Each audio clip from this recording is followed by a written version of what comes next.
Mas palalakasin at patitibayin ng pambansang pulisyan ng lokal na seguridad sa pamamagitan ng pagpapadala ng revitalized police sa barangay team sa Libacao, Aklan.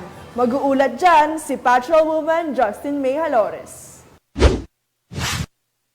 Bilang isang mahalagang hakbang upang palakasin ang lokal na seguridad at pamamahala, ang Aklan Police Provincial Office sa pakikipagtulungan sa Local Government Unit ng Libacao at 12 Infantry Battalion ng Philippine Army ay nagsagawa ng isang send-off ceremony para sa mga tauhan ng revitalized police sa barangay, Team Aklan.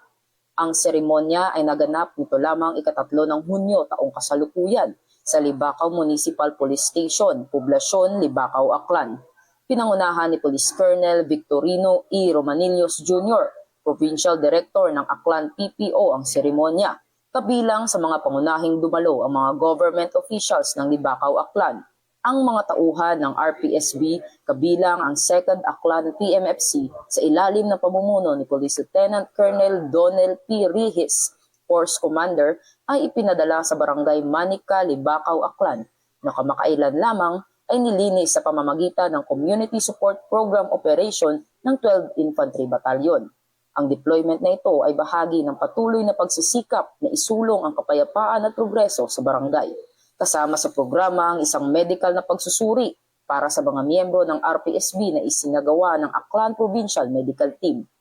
Binibigyang diin nito ang sama-samang pagsisikap ng lokal na pamahalaan at ng Aklan PPO sa pagpapanatili ng isang matatag at ligtas na komunidad tungo sa bagong Pilipinas.